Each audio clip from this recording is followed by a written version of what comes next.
Muy buenas noches, bienvenidos como siempre a Opina Bogotá, el espacio para la opinión y el debate aquí en el canal Capital, en la televisión pública de nuestra ciudad. Esta noche con nuestros invitados vamos a analizar cuatro temas realmente muy importantes. En primer lugar, la decisión del ejército de retirar una directiva luego de una investigación del diario The New York Times que advertía que esa directiva estaba generando preocupación y alarma dentro de las propias tropas por la posibilidad de un retorno y de un regreso de la práctica de los falsos positivos. Ha decidido el ejército retirar este documento y de alguna manera atender a este llamado de preocupación que generó la publicación del diario estadounidense. Vamos a hablar de ese tema, como también vamos a hablar de la decisión del Consejo de Estado de negarle la personería jurídica al nuevo liberalismo, una petición que venía haciendo la familia Galán. Vamos a conversar también de la aceptación de renuncia de la Corte Suprema a la decisión de Néstor Humberto Martínez de dejar atrás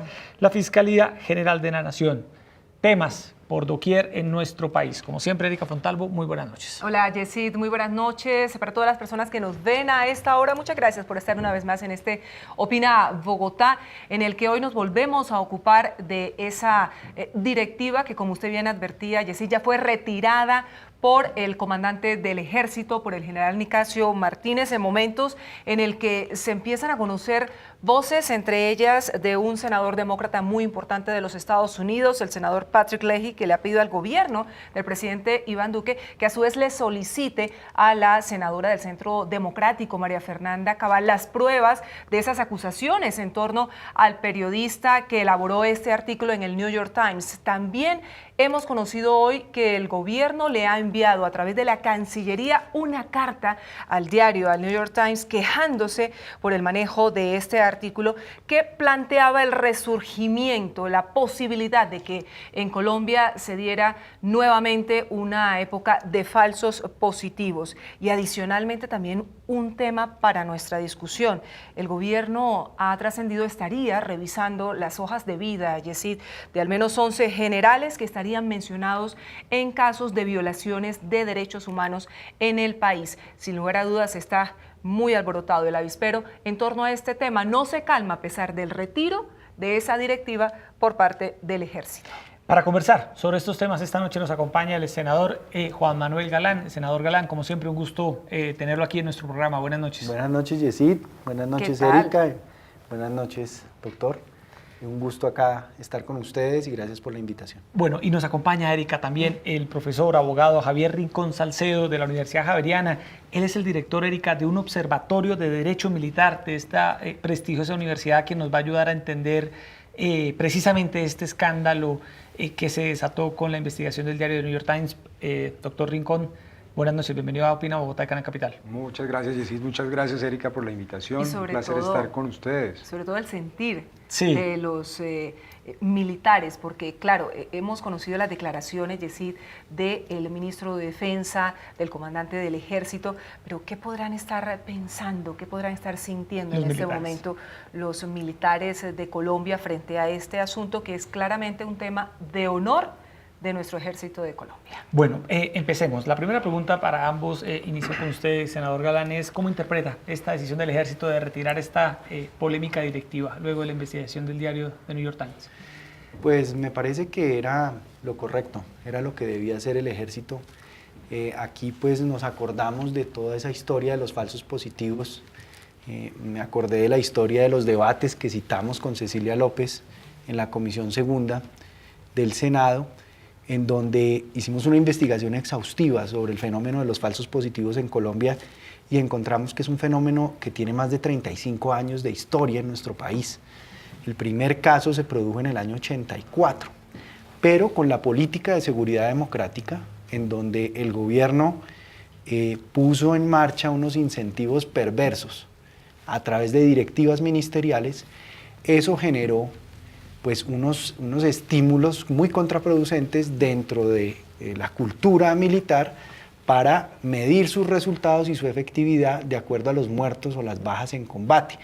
Eso viene pues de la doctrina antigua del body count, del conteo de muertos y de cuerpos de Vietnam, donde los Estados Unidos contabilizaban o medían su éxito en la guerra contabilizando cuerpos.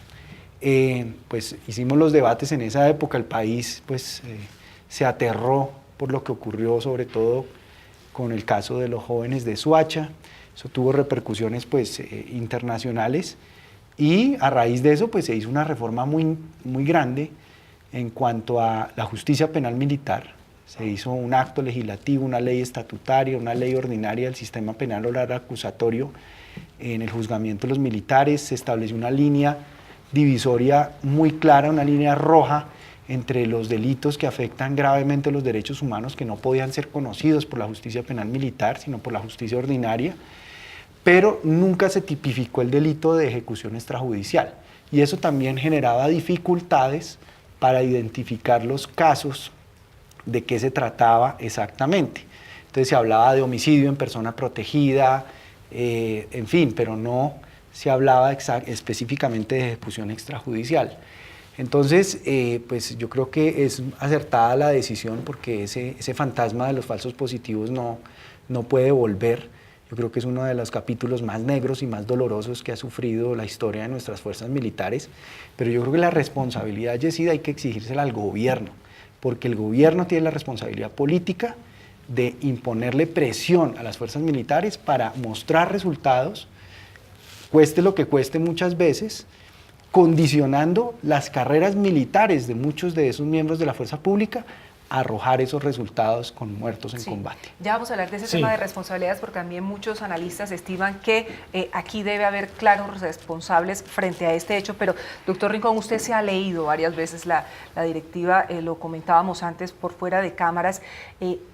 ¿Cuál fue el elemento que le preocupó cuando la conoció y por la cual se han hecho interpretaciones frente a la posibilidad de que vuelva al país algo tan macabro, tan infame como fueron los falsos positivos? Mira, Erika, sin minimizar, mucho menos la gravedad, como lo plantea el senador Galán, de todo el tema de los falsos positivos en este país, porque además es una vergüenza desde el punto de vista del honor militar que eso se pueda presentar al interior de las fuerzas militares.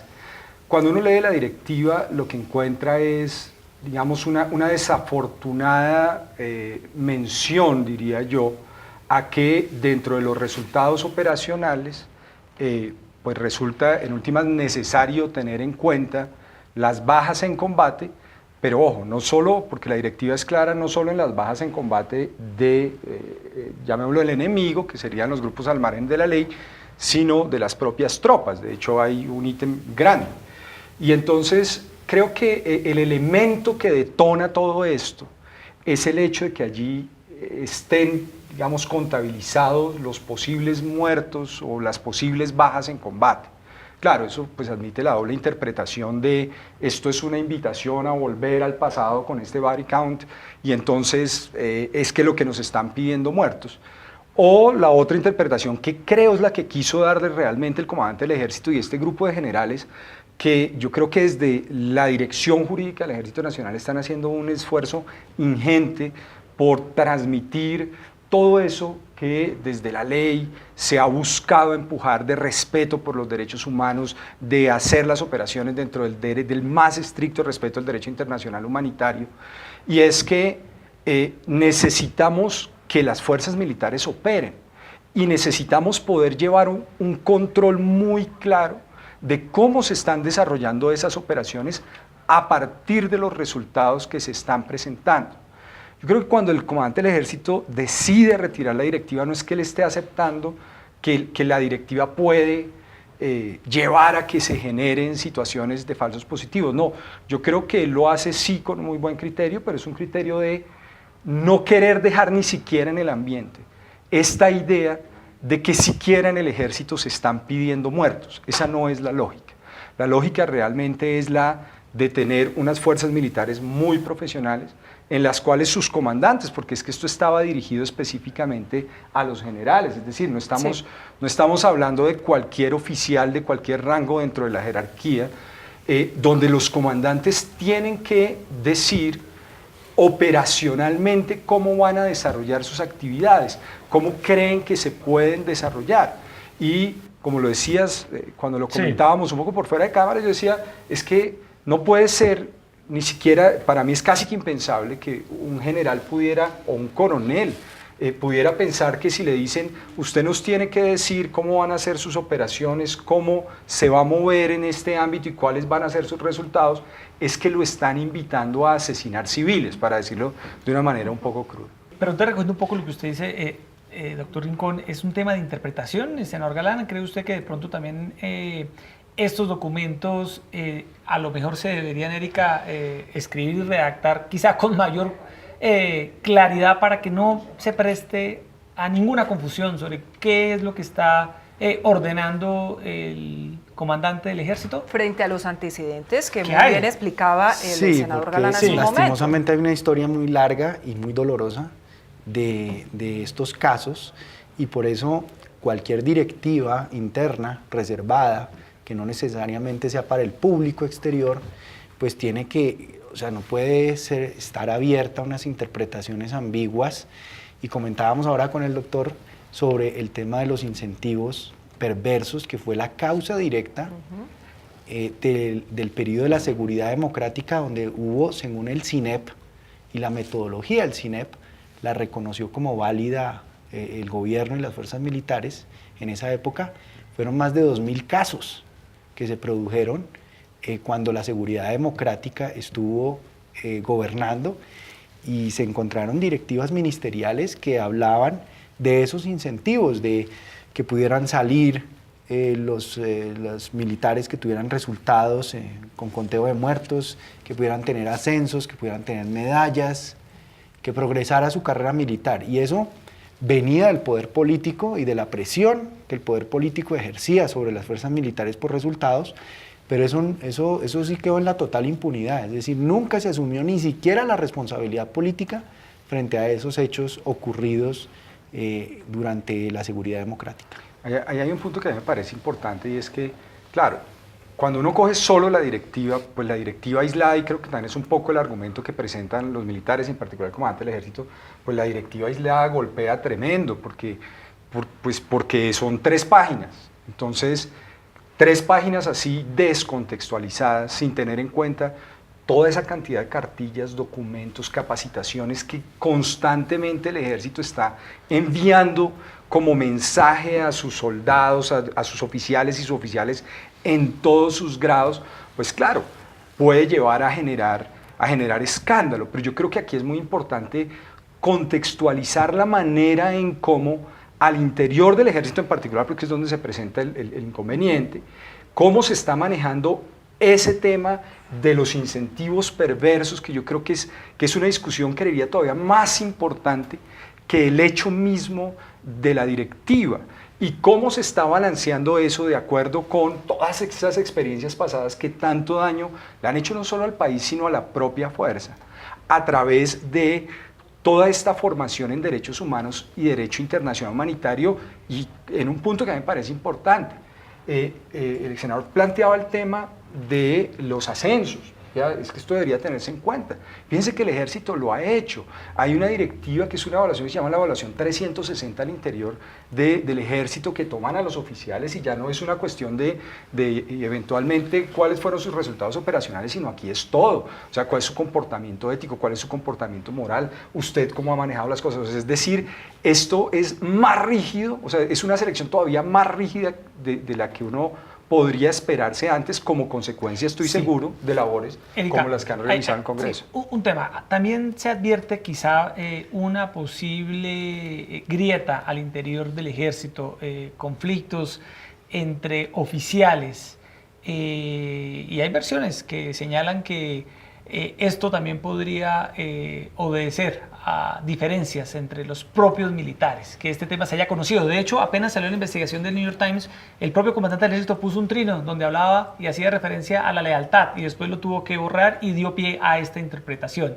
El senador Galán... O incluso de los mismos mayores, coroneles, frente a sus propios comandantes, en este caso a los generales, porque estamos frente a una institución de decenas de miles de personas, 480.000 es la cifra que se maneja, que evidentemente hay unas realidades muy distintas y muy complejas frente a ese nivel de exigencia y frente a esos incentivos de los que estamos hablando, sí, doctor Galán. Pues ahí de nuevo hay que recordar un poco la historia y una institución muy importante que nosotros hemos tenido en el país ha sido que las fuerzas militares y la policía, la fuerza pública en el conjunto, no sean deliberativas, es decir, políticamente ni siquiera votan.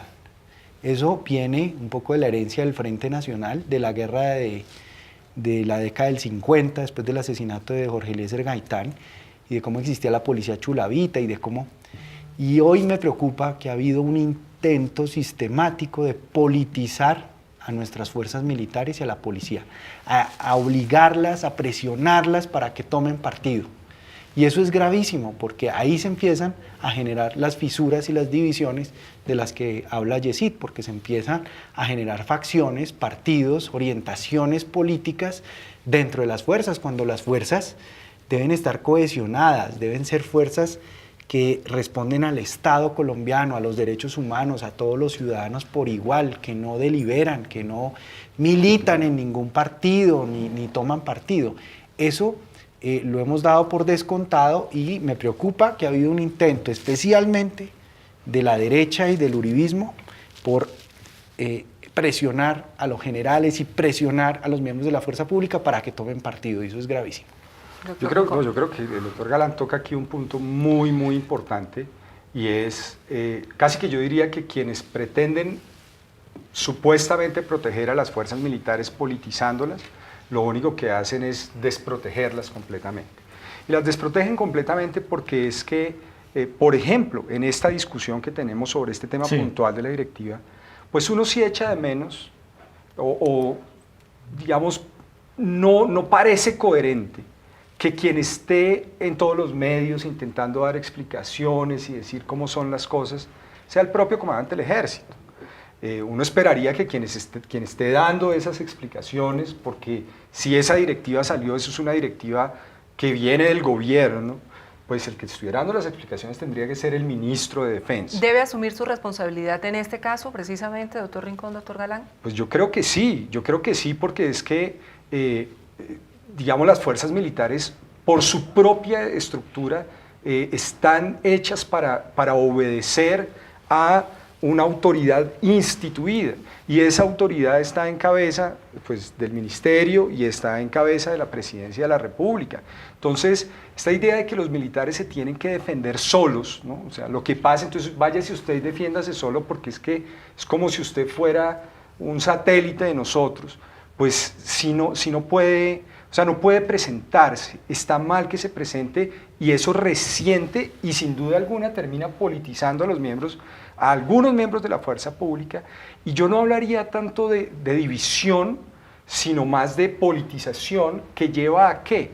A que las fuerzas militares, siendo tal vez la institución que mejor refleja a su sociedad, porque además es gigantesca, entonces, pues evidentemente habrá unos que consideran que por más que porten el uniforme, el conflicto debería manejarse de una manera, otros de otra manera, y además en una institución piramidal y humana, pues todos quieren ser el comandante del ejército. Entonces es posible que existan esas pugnas, pero yo creo que el problema no está en ese elemento de pugna, sino en lo que creo que con gran acierto el doctor Galán propone, que es esta idea de a las fuerzas militares, hay muchos grupos, y creería, yo no me metería en uno solo, yo creo que de todo lado, pretenden politizarlas. Doctor Galán, ¿usted cree que debería irse el ministro de Defensa no solo por este hecho, sino porque hay una sucesión de realidades, de eventos que han desgastado al ministro de cara a la opinión pública? El más reciente, el miliciano de las FARC, exmiliciano de la FARC, Dimar Torres, que fue un caso aislado, pero claramente le ha pasado factura al Ejército Nacional. Sí, yo creo que el ministro ha tenido varias salidas en falso sobre temas de una trascendencia y de una importancia donde un ministro no puede salir en falso. El episodio también de la audiencia pública en la Corte Constitucional, cuando le preguntan al ministro cuánto vale fumigar una hectárea de coca, y el ministro se queda pensando y dice, no, entre 4, 5, 7 millones de pesos, y se resulta que vale $70.000 fumigar una hectárea de coca, cuando se hizo esa audiencia para hablar de la retoma o no de las fumigaciones aéreas y su conveniencia. Pero frente a este caso de Dimar Torres, también se precipitó a dar unas declaraciones frente a las cuales después tuvo que corregir.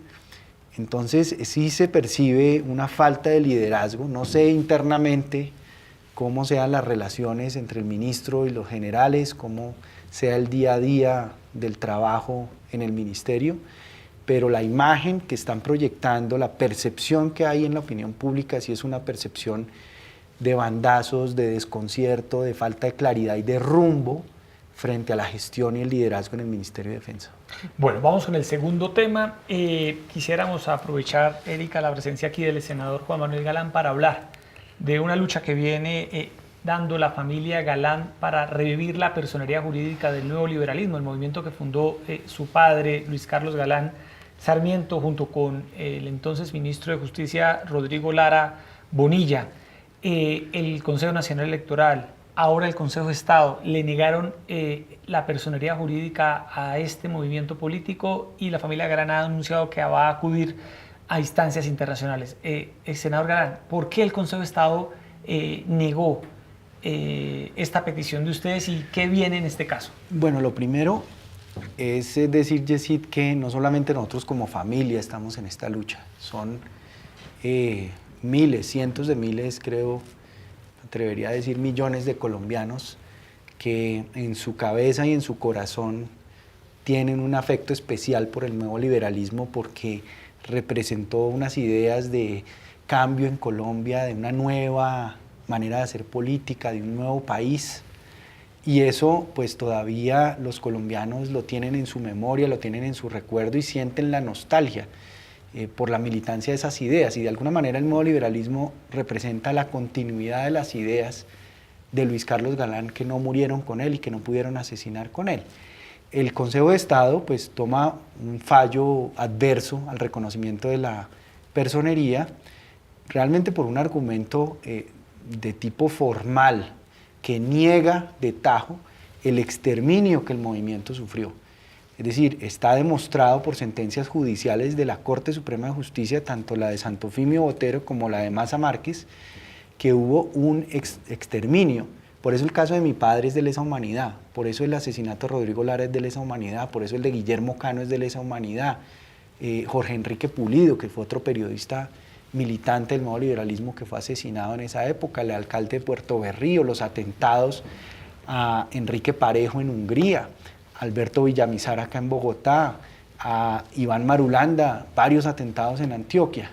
Y eso está conectado con la Unión Patriótica, porque los ejércitos paramilitares que entrenaron Henry Pérez, Rodríguez Gacha, Jair Klein, Maza Márquez en Puerto Boyacá, donde se entrenaron los hermanos Castaño Gil, Rueda Rocha, Rueda Silva, los asesinos materiales de Luis Carlos Galán, fueron los que también exterminaron a la Unión Patriótica, a ambos movimientos. Y la orden, como lo dijo Ernesto Báez en sus declaraciones a Justicia y Paz y en el proceso de mi padre, era acabar con la Unión Patriótica, pero también acabar con el nuevo liberalismo.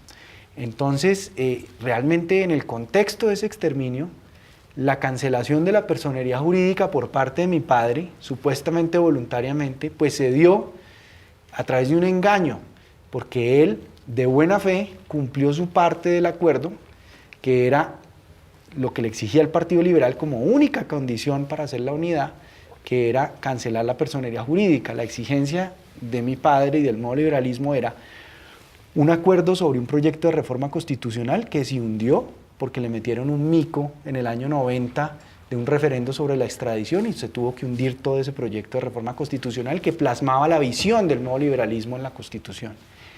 Las reformas en una agenda legislativa que tampoco prosperaron, y la consulta popular, que era lo que pretendía mi padre, que fuera el mecanismo de escogencia del candidato presidencial, no una convención amañada, cerrada, prefabricada, como las que acostumbraba a hacer el Partido Liberal, sino que fuera la gente en las elecciones parlamentarias de marzo del año 90 la que votara por el candidato liberal. Y cuando se hicieron las primeras encuestas, de quién iba a ganar esa consulta y salió mi padre con una intención de voto de más del 60%, precipitaron la toma de decisión de su asesinato, donde participaron miembros del Partido Liberal como Santofimio, que era precandidato y codirector del Partido Liberal. Por eso Héctor Riveros, en el aniversario 25 de la muerte de mi padre, nos hace un acto de perdón a nombre del Partido Liberal, pidiéndonos a nosotros como familia y a los colombianos perdón por la participación del Partido ¿Qué Liberal. viene ahora? Se cumplen 30 Sí, años, 30 ahora en años agosto, de ese magnicidio. Sí, pues nosotros siempre dijimos y hemos dicho que hemos mantenido nuestra confianza en las instituciones colombianas, en la justicia colombiana, pero pues agotadas las instancias, nos queda la opción que tuvo que seguir también la Unión Patriótica para el reconocimiento de su personería, que es acudir al Sistema Interamericano de Derechos Humanos y a la Comisión de Derechos Humanos en Washington. Pues seguiremos muy atentos. Sí. Queríamos conocer su visión porque no hemos tenido oportunidad de hablar con usted, senador Juan Manuel Galán, frente a este caso, frente a las acciones a seguir, pero vamos a retomar la actualidad nacional, doctor Rincón, con otro caso que también ha ocupado todas las portadas de medios de comunicación, incluso no solo nacionales, sino también internacionales, y es el caso Santrich. Es una novela que definitivamente no termina. En las últimas horas, la jueza que llevaba el caso fue recusada por la defensa, y ahora será la Corte Suprema de Justicia la que dirima ese conflicto que se ha presentado. En los próximos 3 días tendrá que fijar una posición, y la gran pregunta que hoy todo el país se hace y que quisiera formularles también esa inquietud a ustedes: ¿el señor Santrich tiene fuero o no tiene fuero de congresista? Porque lo que la defensa advierte es eso, que él sí tiene fuero de congresista y que por lo tanto su caso lo debe conocer la Corte.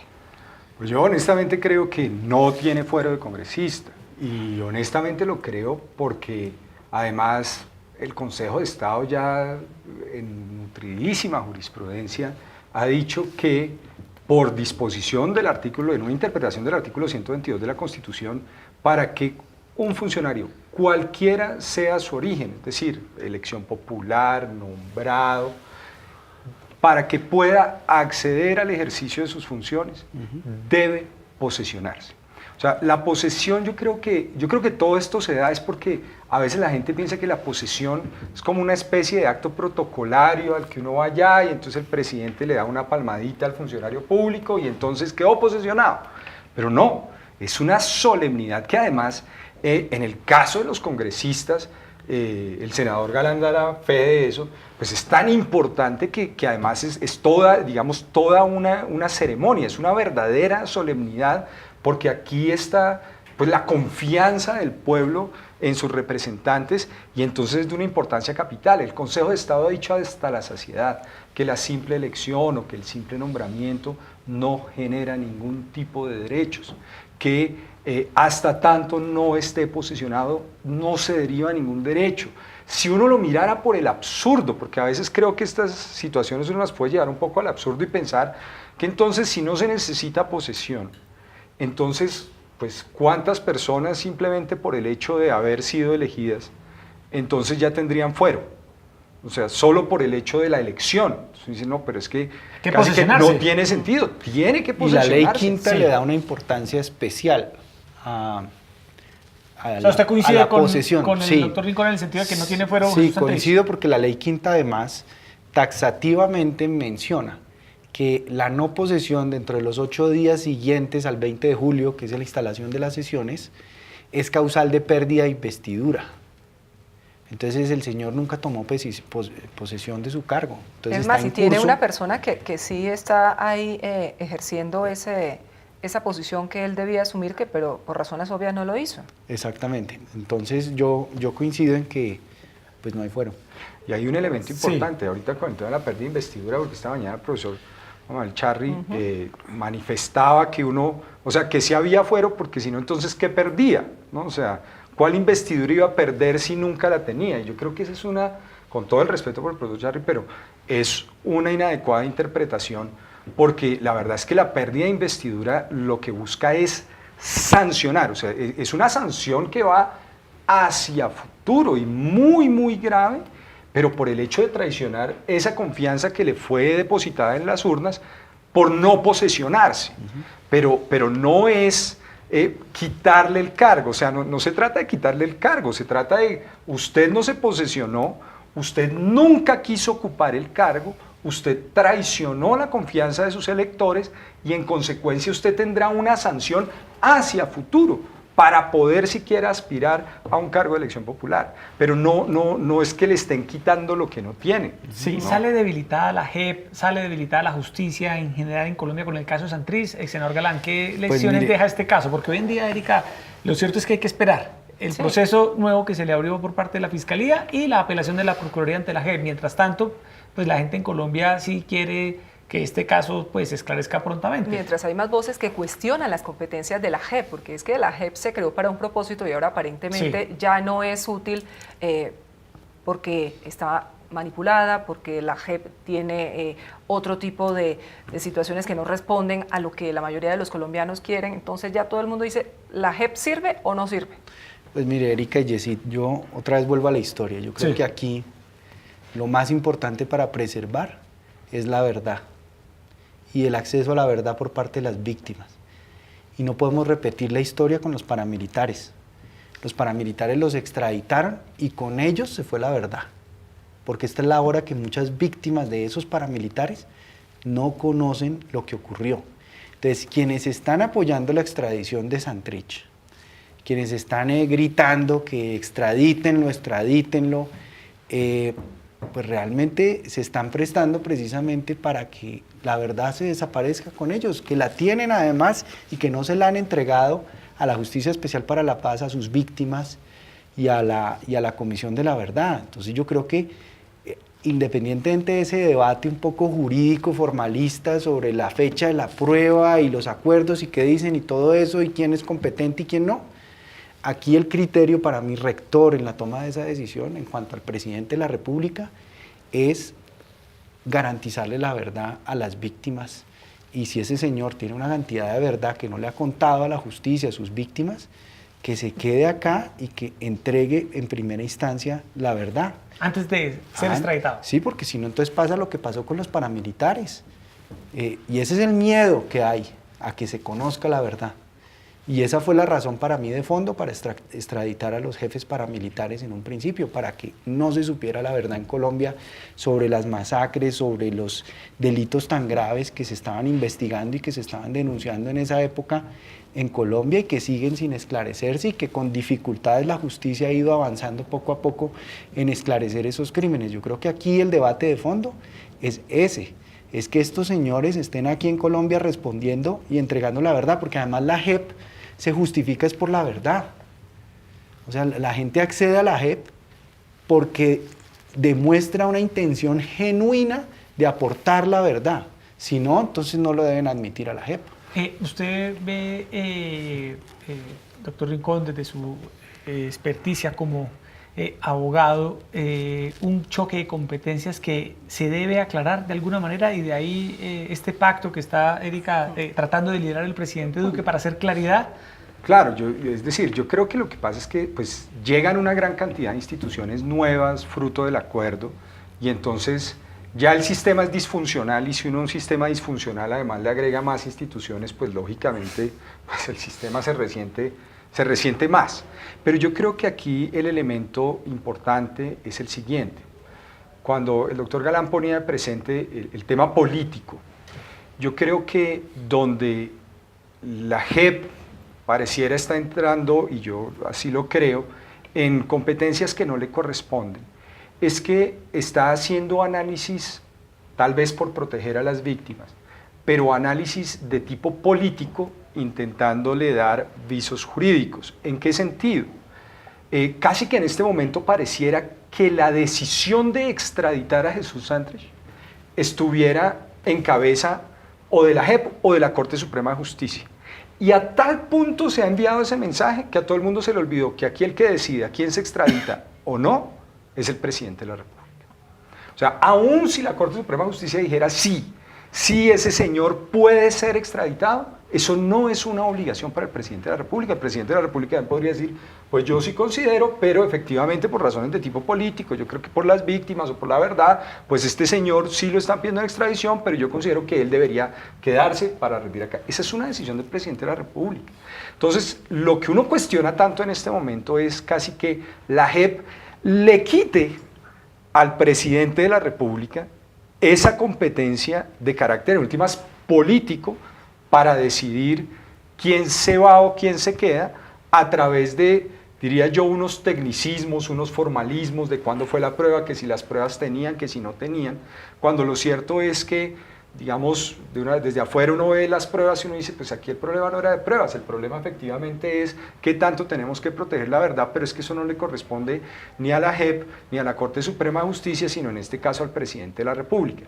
Es probable que por la disfuncionalidad del sistema, pues los jueces casi que inconscientemente se abroguen competencias en esta idea un poco de caricaturizando, yo lo sé, pero un poco de Robin Hood que entra y dice, si nadie lo hace, entonces lo hago yo, y yo no le voy a permitir que ustedes coloquialmente se tiren la paz, entonces yo voy a buscar un argumento jurídico para evitar que el presidente de la República pueda ejercer la competencia que le corresponde. Sí, pero antes hay que surgir claramente una serie de procesos y la importancia de establecer la fecha es precisamente que se pueda aplicar la competencia de la JEP, que es anterior a la fecha de la firma del acuerdo, 1 de diciembre de 2016, y luego, evidentemente, ahora se está hablando de que el señor Santrich cometió esos delitos con posterioridad y que por lo tanto tiene que ser atendido su caso por la justicia ordinaria. Pero muchos sectores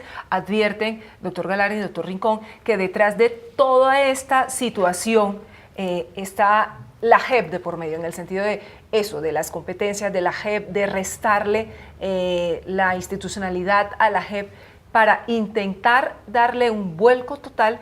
Y muchos dicen, aquí lo que se va a lesionar en últimas es el acuerdo de paz.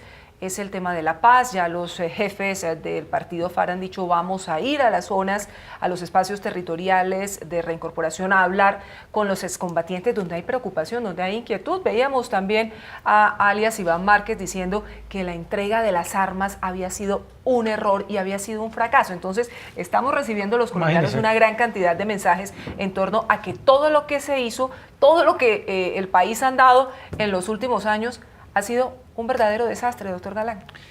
Pues sí, yo le reconocía, digamos, la importancia, o le reconozco la importancia a la JEP, a la justicia transicional, precisamente si es a cambio de la verdad, que de eso se trata la JEP, reitero.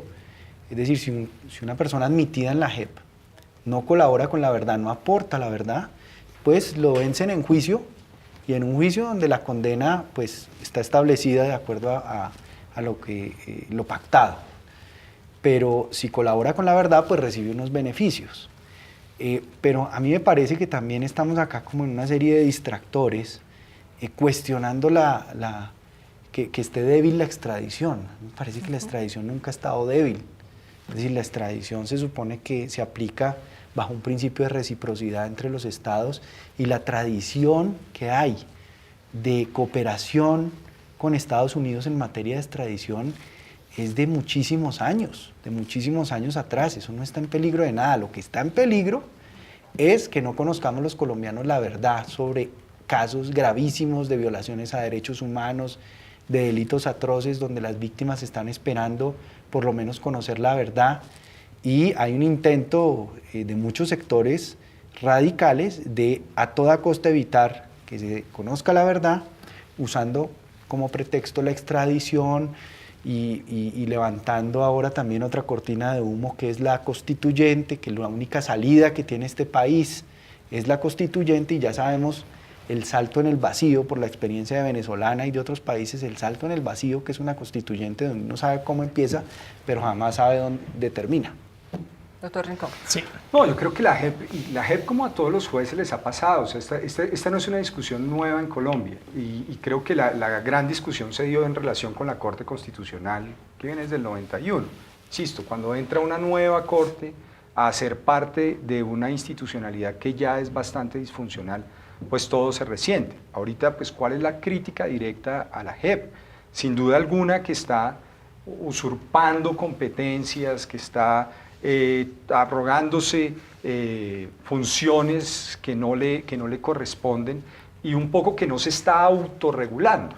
Y claro, pues en todo este debate político tan duro, tan difícil, pues siempre se termina diciendo que hay intereses políticos por acabar la JEP, que seguramente los hay.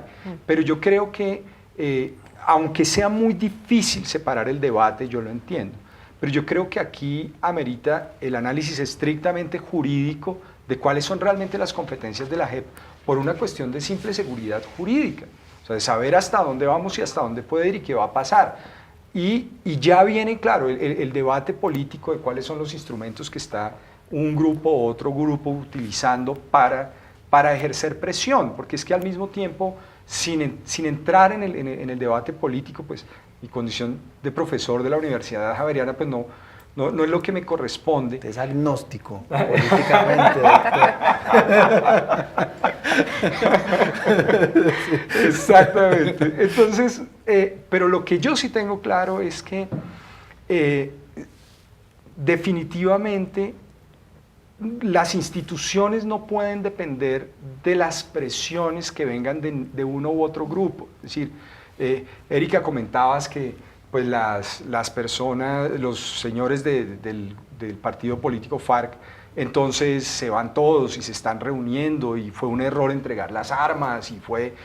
Entonces, sí, pero es que ni siquiera la existencia de la misma JEP o del acuerdo, a pesar de los riesgos que los cuestionamientos se hagan, puede depender de eso. O sea, porque si no, entonces estaríamos frente a que si el acuerdo se interpreta de una manera diferente a la que un grupo quiere, entonces se cae la institución. Entonces digo, no, pero no puede ser. O sea, es imposible. Nosotros necesitamos más bien sentarnos, todos los que estamos dentro de la institucionalidad, y buscar cómo hacemos que ese sistema que yo llamo disfuncional pueda funcionar de una manera más coherente. Y para eso, pues la reforma a la justicia que se viene desde hace rato hablando, pues esa sí es una necesidad, porque es que la justicia como está funcionando hoy, pues no puede seguir funcionando igual si entra casi que una gran corte con una competencia tremendamente grande, entra al sistema como nueva. Algún ajuste tendrá que hacerse. Sí, en medio de esta incertidumbre. Y para eso hay marchando el Pacto Nacional, que por cierto ayer tuvo, como titulaban hoy los grandes medios, un arranque muy flojo, porque muy pocos le caminaron al asunto, pero bueno, el presidente ha dicho que seguirá con otros partidos hablando del tema, precisamente para avanzar en todos esos aspectos de justicia, es que de sin paz, la oposición, de institucionalidad. ese pacto Sí, Sí, bueno, está en estos como minutos endeble. finales, Erika, que se nos empieza a acabar el tiempo, quisiera recoger la opinión tanto del doctor Rincón como del doctor Galán sobre qué esperar de la terna que debe alistar el presidente Iván Duque para ser enviada a la Corte Suprema de Justicia, de donde saldrá el nombre del nuevo fiscal general de la Nación. Esto teniendo en cuenta, Erika, que ya hoy la Corte Suprema aceptó la renuncia del fiscal Néstor Humberto Martínez. ¿Qué debe contener, doctor Galán, la terna de fiscal general que va a enviar el presidente Iván Duque? Esperemos que en las próximas semanas. Ese proceso, Erika, no será de un día para otro, tomará su tiempo, pero... Es que no tenemos fiscal. Así en es. este momento tenemos al señor Espitia, que Interino. está encargado, pero pues Pues hay yo creo que muchas tiene que ser un decisiones fiscal pendientes. que no sea de bolsillo del régimen o del gobierno, de ningún grupo político, ni a las órdenes de intereses políticos particulares. Ojalá un penalista, por supuesto, y que ofrezca garantías en el país y que se concentre no en hacer política ni en llevar una agenda política, sino realmente en luchar contra los principales problemas que tiene el país en materia de corrupción, en materia de sacar adelante el acuerdo de paz. Creo que eso sí debería tenerlo como característica, de buscar un ambiente constructivo desde la Fiscalía para una cooperación armónica con las otras instancias de justicia para que avance el proceso de paz y los acuerdos. Una persona neutral, ojalá sea una mujer también, pues porque no hemos tenido una fiscal en propiedad elegida desde el principio para todo el periodo, pues estuvo Vivian Morales, pero renunció. Por un tiempo como corto. No sé, yo creo que hay gente muy capaz en Colombia para asumir esa tarea y para asumirla a cabalidad y con plena responsabilidad. Doctor Rincón. Yo coincido con el doctor Galán en el tema que tiene que ser un penalista. Es decir, creo que es importante tener a la cabeza de la Fiscalía a un penalista. Uno.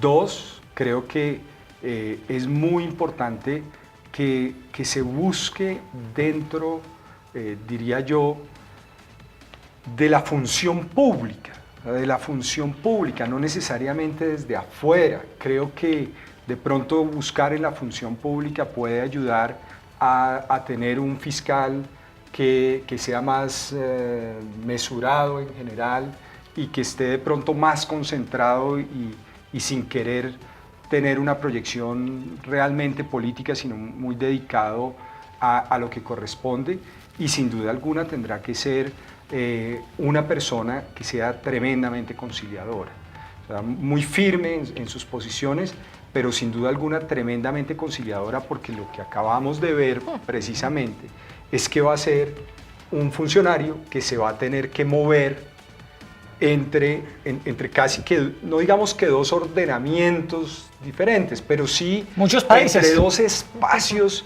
no opuestos, pero sí complejos y diferentes, que va a ser el de la justicia ordinaria y lógicamente el de la justicia especial para la paz. Entonces allí se necesitará alguien muy imparcial, muy equilibrado y sobre todo muy comprometido. Y con que la no paz. quiera ser presidente, porque es que las veces que los cargos como la Procuraduría, Sí, la sí, Fiscalía, los personajes que han pasado por allí han sido o la candidatos alcaldía de Bogotá, presidenciales. que la usan como trampolín. Exacto, eso ha sido realmente catastrófico para la institución. Y Y la sobre gente todo- lo ha rechazado y los ha castigado a quienes han usado eso como trampolín para hacer política. Y sobre Bueno. todo muchos sectores ya demandan que sea absolutamente independiente, porque es que Iván Duque corre el riesgo, muchos advierten, de terminar con un fiscal uribista. Y eso claramente no sería bueno para la independencia de poderes, que es precisamente lo que soporta un Estado de Derecho. Y ya en Colombia estamos lo suficientemente golpeaditos por los laditos frente al tema institucional como para tener también que lidiar con una situación de esas. Y en ese punto no hay que quitarle tampoco responsabilidad a la Corte. A la Corte Que escoja Suprema de bien. Justicia, claro, o sea, porque efectivamente de la terna, pues digamos hay La manda el 60-70. Sí. Pero la Corte, en sus entrevistas, casi que ponerle de frente al país, la Corte es la que puede ponerle de frente al país en ese proceso de selección y de elección. ¿Quién es y quién va a estar representando a la Fiscalía? Creo que la Corte también tiene allí una labor esencial y debe jugar un papel también determinante en quién será el nuevo fiscal. Y ahora se quedaron sin un voto adicional porque Margarita Cabello, ministra de Justicia, pierden un voto que les hacía falta para También mover le la aceptaron decisión. hoy, También le también le aceptaron la aceptaron hoy Se la quedan ahí renuncia. como embolatadas Sí. por falta de la votación. Por falta de la votación. Doctor Javier Rincón, un gusto tenerlo esta noche aquí en nuestro programa. Erika debutó Sí, y el doctor señor. Rincón lo vamos a seguir invitando. Muchas Muy, gracias. muy valiosos todos sus análisis y sus aportes desde la experiencia jurídica y sobre Y desde todo la academia, que sí, es muy válido y muy importante la escucharlos. experticia de él en el tema del derecho militar. Preside el observatorio. No sabíamos que había un observatorio del derecho militar en la Universidad Javeriana. Doctor Rincón, gracias. Muchísimas gracias a ustedes por la invitación y siempre será un placer estar aquí con ustedes. Y como siempre, doctor Galán, habitual panelista de nuestro programa, gracias por estar aquí con nosotros como siempre. Buenas Gracias, noches. encantado de estar acá, Jessy, de Erika, doctor Rincón y a todos los televidentes. Bueno, Erika, se nos acabó el tiempo. Sí, señor. A todos ustedes, gracias por estar con nosotros. Sigan en sintonía de Canal Capital y los esperamos mañana, 8:30 p.m., aquí en este espacio donde conversamos y discutimos la actualidad de Bogotá y del país. Muy buenas noches. Gracias.